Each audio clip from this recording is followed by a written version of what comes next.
இப்போ நம்ம பார்க்க போகிறது மதுரை ஸ்டைல், மதுரையில் ரொம்ப பாப்புலரான பட்டர் பன் ரெசிபி தான் பார்க்க போகிறோம். இது வந்து ரொம்ப ஈஸியாக நீங்கள் பண்ணிடலாம். நான் வந்து யூஸ் பண்ணுறது ரெகுலரான ஒரு பன்னு தான். நீங்கள் வந்து எந்த பன்னு வேணுமோ அதை யூஸ் பண்ணிக்கோங்க.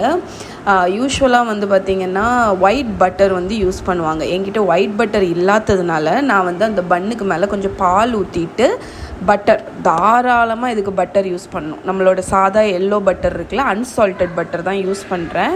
அந்த பட்டரை வந்து ஜெனரஸாக 2 சைடும் ஸ்ப்ரெட் பண்ணிடுங்க. அதுக்கப்புறம் சுகர் ஒரு 2 டீஸ்பூன் சுகரை ஒவ்வொரு சைட்லேயும் அப்படி ஈவனாக தூவி விட்டுருங்க. நீங்கள் ஸ்வீட் பன் யூஸ் பண்ணுறீங்கன்னா சுகர் கொஞ்சம் குறைவாக யூஸ் பண்ணுங்கள்.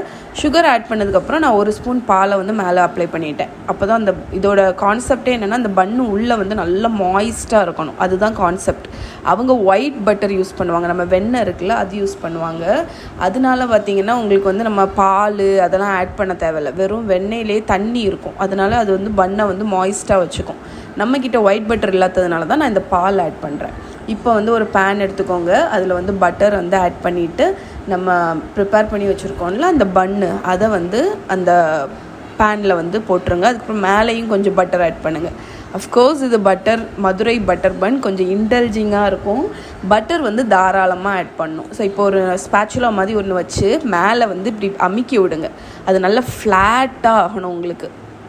ஸோ பால் எல்லாம் உள்ளே இருக்கிறதுனால உள்ளது வந்து சாஃப்ட் ஆகிடும். பார்த்தீங்களா, டக்குன்னு ஃப்ளாட் ஆகிடுச்சு பார்த்தீங்களா. இப்போ வந்து நம்ம ஓரளவுக்கு மீடியம் டு லோ ஹீட்டில் வச்சு நம்ம வந்து திருப்பி போட்டு நல்லா குக் பண்ண போகிறோம். அந்த பட்டரில் அவுட்டர் பார்ட் வந்து கிறிஸ்பி ஆயிரும், உள்ளே வந்து நல்ல சாஃப்டாக, நல்லா என்ன சொல்கிறதுக்கு ஒரு வித்தியாசமான ஒரு டெக்ஸ்டர் இருக்கும், மாய்ஸ்டாக, ரொம்ப டேஸ்ட்டாக இருக்கும். அவ்வளோதான். பார்த்தீங்களா, 2 சைடும் நல்லா கிறிஸ்பி ஆகிடுச்சு. இப்போ ஒரு பிளேட்டில் மாற்றிட்டு மேலே கொஞ்சம் எக்ஸ்ட்ரா பட்டர் வச்சு சுகரை வந்து மேலே தூவி விட்டுருங்க. இது ஆப்ஷனல் தான். ஸோ இதை வந்து நீங்கள் பிச்சு சாப்பிடும்போது அந்த பட்டர் மெல்ட் ஆகி அந்த சூடில் மேலே உள்ள பட்டரும் மெல்ட் ஆகிருக்கும்.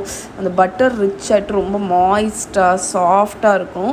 குட்டீஸ்க்கு வந்து ஈவினிங் டைமில் செஞ்சு கொடுக்குறதுக்கு ஒரு சூப்பரான ஸ்நாக்ஸு. இதை கண்டிப்பாக ட்ரை பண்ணுங்கள். மதுரை சைடில் ரொம்ப பாப்புலர். ஓகே, ஸோ இந்த வீடியோ உங்களுக்கு பிடிச்சிருக்கும்னு நினைக்கிறேன். இதோடு இன்றைக்கி வீடியோ முடிச்சுக்கிறேன். இன்னொரு வீடியோவில் இன்னொரு இன்ட்ரெஸ்டிங்கான ரெசிபியோடு உங்களை மீட் பண்ணுறேன். பாய்.